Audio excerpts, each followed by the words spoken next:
So is this actually the Marriott? Yeah. It is. Man, I did not know that this was going on behind the Marriott. Well, I don't know if it's just attached to it. Part of it, I don't know. So this is Tia's, you said? So in order to eat here, you have to go out the back of the Marriott? No, I think you can enter here. Really? I think it's just attached to it. I don't know if it's part of it. Wow, this is spectacular. Did I meet you here one time, like in 2016? There was one night it was like in the middle of July or something. And I remember trying to find you, and you were sitting at this little table outside. But I never actually ate here. So maybe it was somewhere else then. Maybe it was down by the waterfront.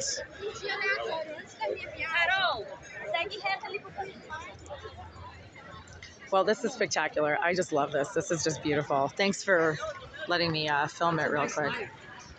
So at least it's not 87 degrees now, right? No, this is perfect right now. No, this is beautiful. Like as I was saying, like the heat in the middle of the day.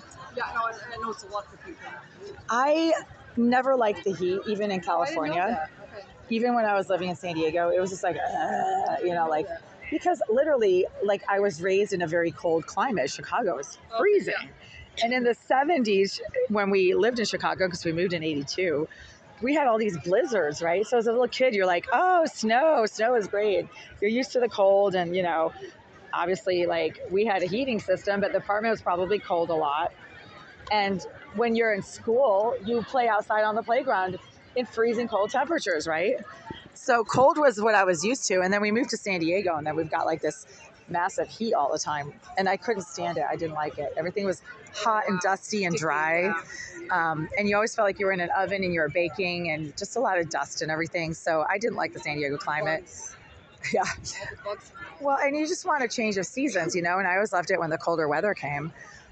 So when it's 87, like it was today, and I'm carrying like all this stuff, I literally melt. I have to be inside, because the other thing that I was going to mention is that my landlord, like for the last, 2 winters, had the heat up so high that like when the fire department came, they clocked it at 87 degrees and issued a citation to the landlord, and the landlord didn't fix it for months.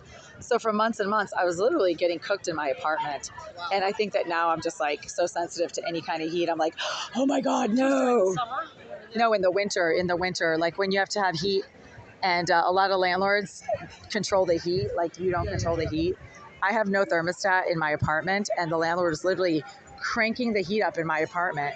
So it was almost 90 degrees. I have a thermostat, but I think it's broken. Actually, I've never touched it. Well, they should at least give you the option of controlling the heat, because they should. That's always a big thing. You should be able to, turn it up or down if you're too hot or too cold.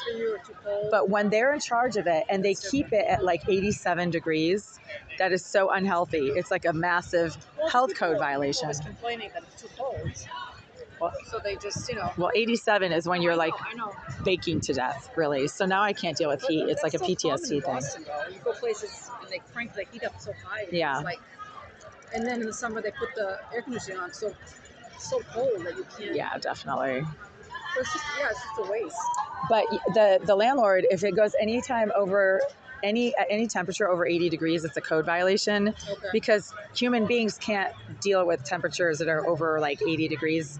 It's not healthy. It's like not physically healthy. You can't work.